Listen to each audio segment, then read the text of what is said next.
So, today on the podcast, we have Quincy Amarikwa, the San Jose Earthquakes striker, Bakersfield native, UC Davis alum, entrepreneur, Yes. now on the pod. You have a new book out. We'll get to it in just a second. But where I wanted to start this off is asking about at the beginning of your career, you dealt with some big injuries. You were a third-round draft pick. You were, like low down on the roster for a couple of your years. But then in the last year, you get traded to San Jose, score some goals, become a real starter, get a big new contract. You really kind of like find yourself. You get engaged. So it's been a good year. Yep. Can you take me through that kind of life path from struggling a little bit and like really having it pay off recently? Oh, from the beginning. Okay. Sure. Well, I guess we could start just basically in the league. Yeah, I got drafted to the Quakes in 2009. Up until that point, I wasn't really thinking of professional soccer as a career path. I was focused on my studies at school, and I happened to do well enough in college where it became a possibility. So I pursued it and got offered a contract, which was awesome. And from there, kind of just dove all into MLS and learning the league and understanding everything that comes along with it, from the professional side to teams to training regimen and kind of a longer season. And I think things were going well, and I was being utilized as the kind of the 12th man, the first man off the bench for my first rookie campaign. And come the second year, I was ready to contribute more, and I had a really great preseason and was expecting to maybe start fighting for a starting position, and then was just traded kind of out of nowhere. So then that was a whole new experience, a whole new on-taking, something that you don't know until you're kind of in it. So I looked at it as another opportunity to kind of learn and grow. And at the time, I got traded to Colorado Rapids, and this is during kind of the peak of Connor Casey and Omar Cummings' career. So I had to kind of be in a position where I was playing well and doing well, but the guys in front of me were doing extremely well. So it was kind of grinding away and waiting my time and growing more as a player. And fast forward, I guess, a couple more years, that's kind of what the next couple of years turned into. And I, bounced around a bit and got picked up by a couple other teams and landed in Chicago. And Frank Klopas happened to get fired at the time, and Frank Yallop came back in. And that's the coach who had drafted me, but also traded me originally the first time. But I had more experience. I understood what he wanted as a coach and what he expected in his players. So I knew what I needed to do to get on the field and start. And that's what I did. And in 2014, I kind of had my breakout year. I ended up being the leading goal scorer on the team and starting as many games as I have my entire time in the league, and finally getting some considerable minutes so I can show that I can do it over the course of a season. And that's what ended up getting me traded back here to San Jose. And took the opportunity with both hands. Was happy to be back here, and Dom saw something that he liked in me and wanted to keep me on board, and I wanted to be here, and here we are today. So, long story long. Beautiful. That's pretty much it. The reason I ask is you're clearly passionate about developing your game. Yep. And there's a lot of guys here at San Jose who are like later bloomers. Mm-hmm. In the European system, when you're 20, you're Yep. playing professional matches. Yep. You have a couple guys on this team who kind of came along to it, like the real peak of their careers is later. And personal and professional development is what you wrote this book about. Yep. And it's clearly a passion of yours as well. One of the interesting things that you said, I think this was right after the Golasso, was that you didn't really watch all that much sports growing up. You just kind of played with whoever was around, classic playground stuff. Yep. Are you kind of self-taught in that way? Do you feel like you just played sports and figured things out on your own, and that's kind of how you created this style you have? I guess that would be a good assessment of it. There's pros and cons to it, right? Sure.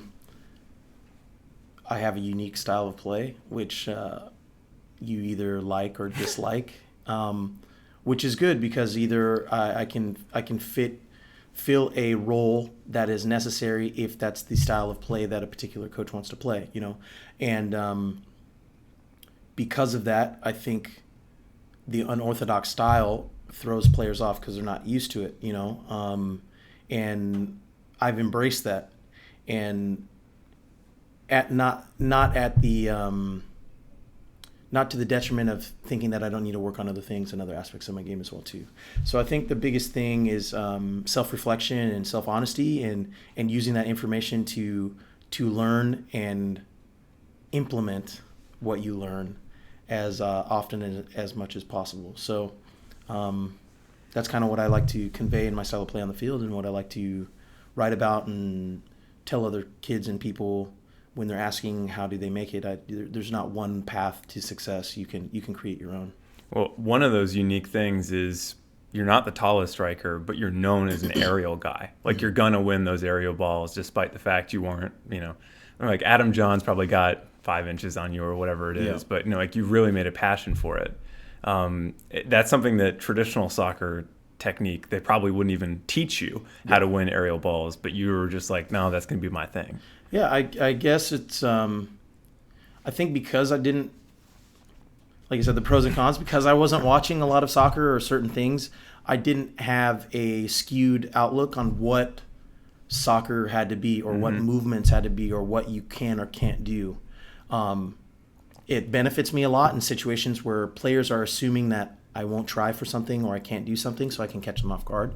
But then sometimes it doesn't benefit me, because maybe you'll see situations where you're saying a normal soccer player would do something differently, or it'd come off differently, and you kind of might get frustrated with me. So I see there's good to both. And I think what I've learned most, or focused on learning most, is trying to find a balance between the two, doing what I know I'm good at, and using that to my advantage, but also learning what it is that makes a traditional soccer player successful, and kind of merging those two styles together. Well, one of those balances that I'm kind of struck by when I hear you talk now and before is an athlete has to have a real strong ego. They have to believe in themselves more than anyone else in the room. They have to believe that anything's possible. But then they also have to be very humble and be aware of their limitations or whatever. Yep. To me, that seems like a super hard balance to strike. But you're talking about both. Yep. So how do you balance, like being the biggest believer in yourself, but also being self-aware? That's a good question. I think everything's about moderation and finding the balance and understanding where that is.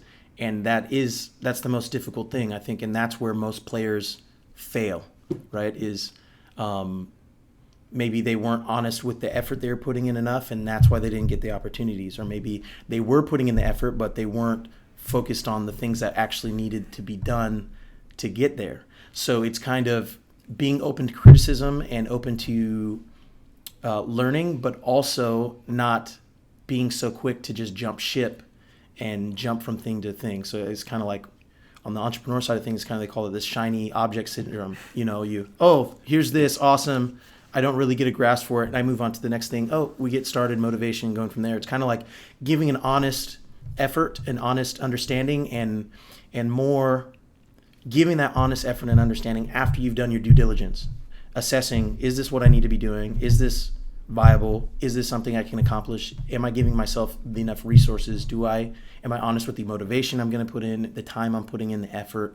And once you come to those decisions, then jumping all in and not allowing other people's doubts or, comments deter you from what you've already put forth effort in. I think most people, when they haven't done their due diligence, that's when you're most swayed by outsiders and what other people have to say. But if you've done your research, you've done your homework, you know what you need to do, even though it might not be working yet or right now, you see the bigger picture, the end goal, and that's what you need to be focused on.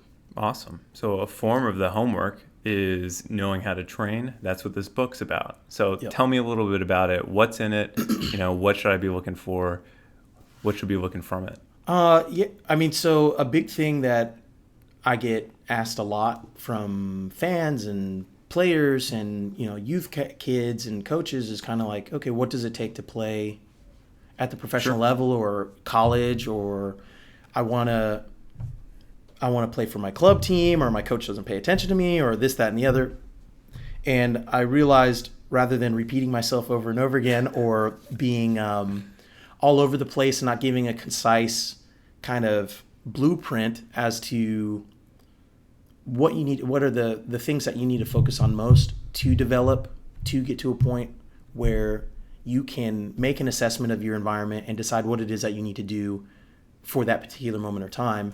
And I thought the best way in doing that would be to write a book. So I worked with my friend and former teammate Ross LeBeau, and we kind of just broke down what we feel it takes to play at every level of soccer. And we decided there's 9 core fundamentals to soccer success. And then what we did was we just used that, and we kind of just answered everything for each core that we think is necessary, and like put them in order, and kind of something easily digestible. It's not like super convoluted. It's not, overly diving into tactics and formations and stuff like that. It's a very general blueprint that you can kind of refer back to when you're at a situation in your career and there's some level that you want to achieve. You can kind of go, okay, maybe I'm hitting 6 of the 9 and I'm not finding success.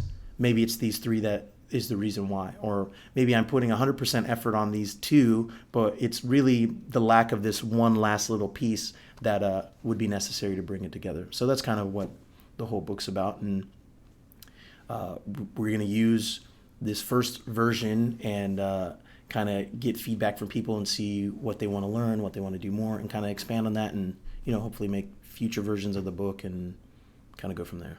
So I think anyone who follows you knows you have that kind of entrepreneurial instinct. Does that mean that this is something that you want to build on? Where do you go from here? Oh, like big picture? Sure. How does this fit into that big picture? Okay, so big picture goals is developing my brand, my soccer brand, the soccer training equipment brand, so this business, into a multi-million-dollar company in the next 2 years. We're hoping to do at least $500,000 in sales by the end of this year. And the big push for that is the soccer training equipment side of things. And we want to supplement that with digital training products. So the book is the first thing. It's more like just information to get you going, to get you on your path. We give the book away for free. It's really just a means to help. So really we want to help and facilitate learning and understanding. And then for those who want to take it a step farther, then we'll have the equipment that they can use to help further their soccer development and go from there. And kind of they all work in harmony, and the book is meant to get you an understanding of the soccer development. And then when you're feeling that, you want to take the next steps, then we have the soccer training center where there's videos and stuff to get you your core fundamentals, and very straight to the point, very condensed ways, the things that you need to focus on. And then from there, the training equipment, and from there we kind of going on. So big picture is kind of that. And then using that to launch other brands in other spaces and niches, because my sisters do a lot of online video stuff as well too, so kind of building that out. And then the consulting side of things to help other individuals, entrepreneurs, podcasters, bloggers, interviewers kind of take their ideas and turn them into viable business models that they can help their audience, help the people that they want to and what they're passionate about, and grow their awareness and brands. So yeah, big goals for things. Totally. Yeah. Well, I mean, hey, it's pretty difficult to achieve, pro soccer status from a 3rd round pick unless you have some big goals, right? Yeah. Right. But you wouldn't even be talking about brand, a couple years ago when you're, not in a regular rotation as a starter or whatever. You were saying a couple weeks ago that you felt like, no one else is going to go out of their way to promote you when you're in that position. Yep. So you kind of have to take that upon yourself. Mm-hmm. Not only is that true of you, but you also had this moment that we talked about, that golazo, where you chipped Quarese from 40 yards out or wherever it was. It provided you probably a spotlight. I'm assuming you've never felt something like that, where you were on the Sports Center top 10 and all that. Yep. How do you take advantage of a moment like that, as a guy who's looking to promote his brand? I think the way you take advantage of that is the 4 years of work that went in before the chip. I think a lot of people look at people and see them as an overnight success, as if that one particular moment is the reason for which they found success or people paid attention or those types of things. A lot of people get that moment, but most people who do, or everyone gets their moment, whatever that is, but most people aren't prepared when that moment comes about. The understanding that my time will come. It might be tomorrow, it might be 4 years from now, but what am I doing today to prepare for when that moment comes? And that was my preparation at the time at which I completed my first contract, and I was making the decision, okay, am I going to pursue overseas, or am I going to stick around in MLS, because it hasn't quite worked out yet. But I assessed, sat down, and went, okay, this is what I need to do in these next 3 years. So this is when I re-signed, or I signed with Chicago on my previous deal. Right. So I said, okay, at the end of this 3-year contract, I want to have a business that is making me enough money to where if I quit soccer at the end of this contract, I can dedicate my time fully and be making just as much money with my business as I am with soccer. That will allow me the ability to make the decision on my own terms whether or not I'd like to pursue soccer longer, or if I would like to go overseas, or whatever it is I like to do. And the way in which I need to do that is I need to understand and learn marketing, paid online advertising, and self-promotion. Because I realized that in the MLS is fighting to get their voice heard amongst NFL, NBA, MLB, all of these things.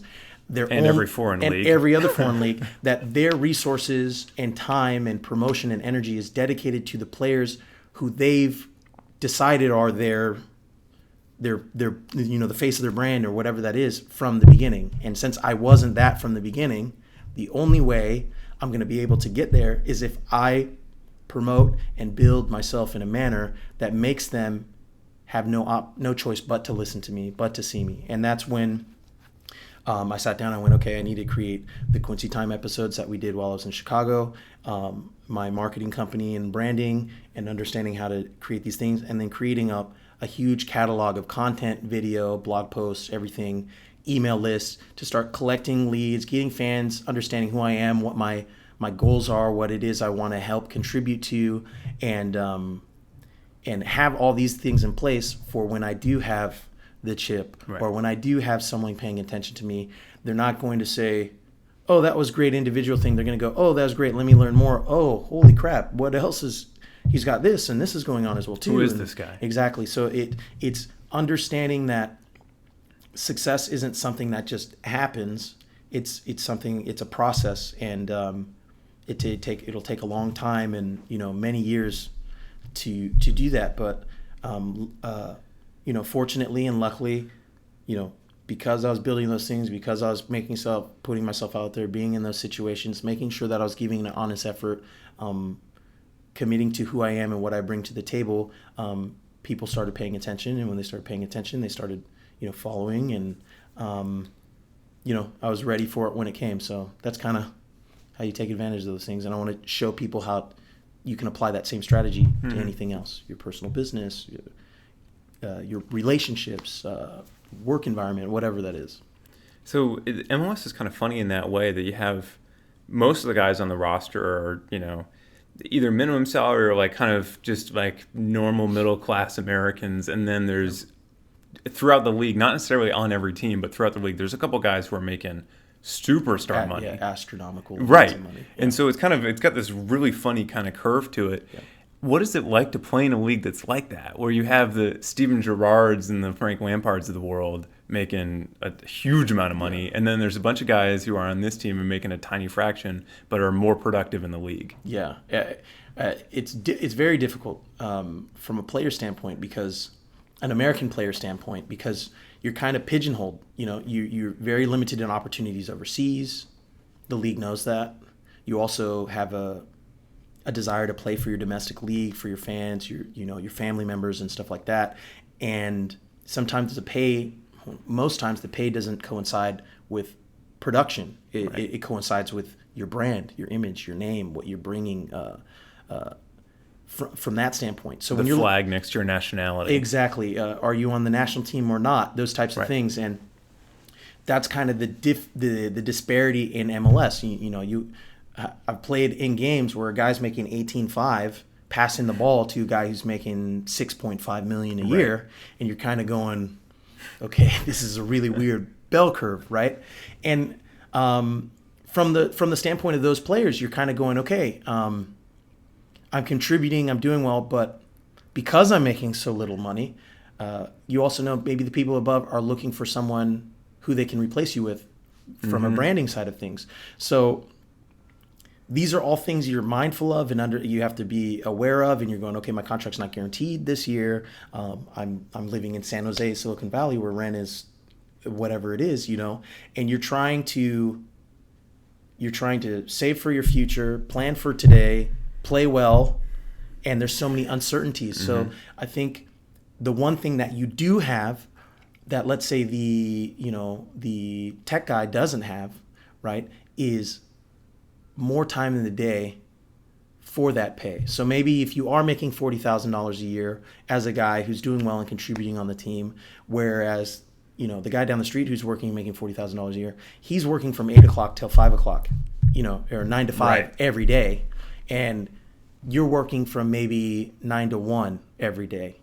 So what are you doing with that extra 4 or 5 hours a day for the same amount of money that you're getting that's going to set you up for if soccer doesn't work out, or if it does work out, So I think the big thing that I like to preach, much to the annoyance of my teammates and people around me, is saying, hey, you can play FIFA for the next 6 hours, or you can work on something for 2 and play FIFA for 4 hours, or you know what I mean? Something like that. Really getting clear on understanding that the real advantage that you have playing professional soccer isn't the money you make, is the time that you have.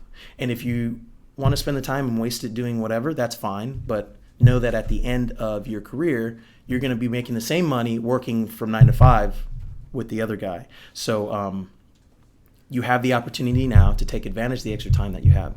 And I think that's the biggest philosophy that I've taken on since joining the league. And MLS is changing. Like it's when did you enter the league? 2008? Was that right? 2009. All right. Yeah. So, and even in those 7 years, it's different. Yeah. And San Jose is different. This facility we're in right now did not exist when you were drafted. This room we're in right now is the size of the locker room when I got drafted in 2009. So I guess my first question is, well, I want to know how the league's different, how the club's different, and how you're different between those first and second stints. So we'll start with the league. What's the experience of being in the league like now versus 2009? League-wise, the standard of play is ridiculously high. Sometimes I'm watching MLS games and I'm seriously sitting back and I'm going, holy crap, MLS is really good. And I play in this league. This is kind of crazy, When you're watching it and you're going like, well, that speed of play is really fast. Yeah. This guy is really good. And you're going like, oh, well, I play in that league. So every single year I see just the quality of play, the depth of talent on teams from top to bottom is steadily growing every single year. So that is... And, we can make fun of some DPs who don't live up to their money, but then there's some other DPs who are, every time I watch Diego Valeri, I'm like, dude, that guy has got something. Yes. Or Fabian Castillo, or, you could name a dozen DPs who do actually bring it. Yes, 100%. So. I think the good thing now is the league and teams are understanding what type of DP you need to bring. Before, I think it was just a shot in the dark. You're going, let's pay this guy a lot of money, and we're really hoping he's just going to sell tickets, sell jerseys. And if he plays well, that's even another bonus, right? And I think DPs who are coming to the league are realizing this isn't a retirement league anymore. You need to come up here and contribute, because if you're not, why are we paying you this money? Because the fans are expecting a level of play, a standard to be upheld, because the league is good now. You can't just show up and swing the ball around the back and and no goals, no assists, no any of that, and everything's good. And I think DPs who are coming here are understanding that and recognizing that and wanting to show well. And they're coming in the middle of their 20s too. Exactly. Or earlier. And they're coming younger and younger. And I think that trend is only going to continue, because guys are going to start going, the amount of money I can make in America, living in America, playing at a high level, a high standard, and kind of not having the pressure, I guess, that comes along with living in other countries where soccer is their number one, the only sport that anyone's paying attention to. I think there's a lot of upside for foreigners to come here and play. As a league, that's what I've really recognized and seen from a team, San Jose specifically. Yeah. This facility. Yeah, I'd say the facilities, the investment from the ownership into the team, the fans, it's just gotten better, and it reflects not only in the stadium and on the field, but off the field and in the surrounding area. You see more promotion of the teams. You see more people recognizing players and respecting the level at which guys are playing. I mean, it's a total 180 from where it was for me in 2009. So you think they're more sophisticated fans? They're like following the games more closely. They understand the game better, or is it just more of them? I'd say fan intelligence is getting better as well too. Like as you're watching more games, you're understanding more. I remember like 2009, if like someone comes in and just kicks the ball super high in the air, people are like clapping because they're like, well, that's cool, because they're not understanding the nuances of the game, But the fans are all, are learning more, and there's more commentary and there's more dialogue, there's more content, which is allowing people to learn and understand. There's more to understanding what made for good play in the game other than goals. Just because you scored a goal doesn't mean you had a good game. Right. Whereas before it's going, that might not have been the case, or people aren't understanding. There's other stuff that comes into play. People applaud a good track back nowadays. Yes, which is something that it was not the case in the past, and that means fans are learning, people are learning, and the sport is becoming more understood and respected for what it is as a game. And then the last was... As for yourself, I mean, what's changed for you as a player, as a man, going from that first phase here to your second phase? Because presumably you changed a lot, grew a lot since then to kind of establish yourself. I would say what changed, I think my philosophies and foundations for what I identify with, what I'll never compromise on, stayed the same. But what changed is what results of that consistency over a long period of time. My understanding of the game, learning what makes a good soccer player, learning how to just get better overall with all aspects of my game, with my hold-up play, with my first touch, with my awareness and passing and stuff like that. Obviously, there's always room for more improvement and to get better, and I'm focusing on that and working on that daily. But it's nice to see the results of your hard work and ongoing stuff. So hopefully that'll just continue in the future. So what is this team capable of this year? Right now, there's 5 Western Conference teams that all seem like they're on 21 points-ish right now. Yeah. So it's obviously always going to be kind of a bare knuckle fight to get the playoff spot. But do you see this as an MLS Cup winning team? Yes. I've been on an MLS Cup winning team, so I've seen and understand what it takes to win. Our team has the full ability and capabilities to do that. I think at bare minimum, we are a playoff team at minimum.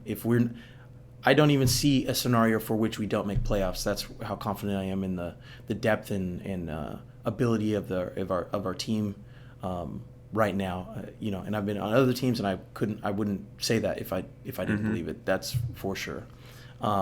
Barring no injuries and mishaps of a lot of players, I don't expect us to not make playoffs.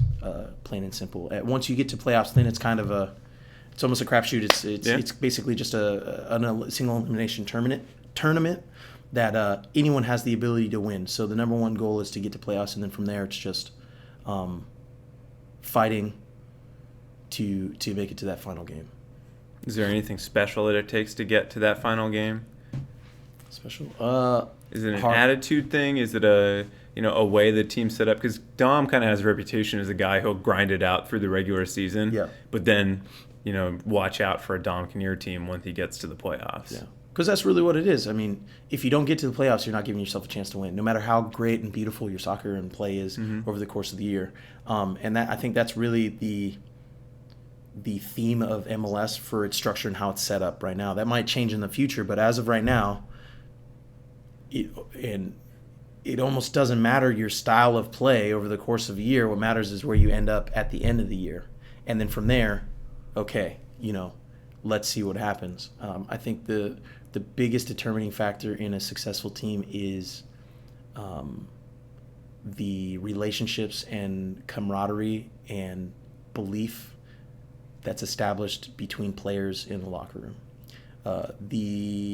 The attitude of players with each other outside of training when it's not required is the single biggest factor in a successful team.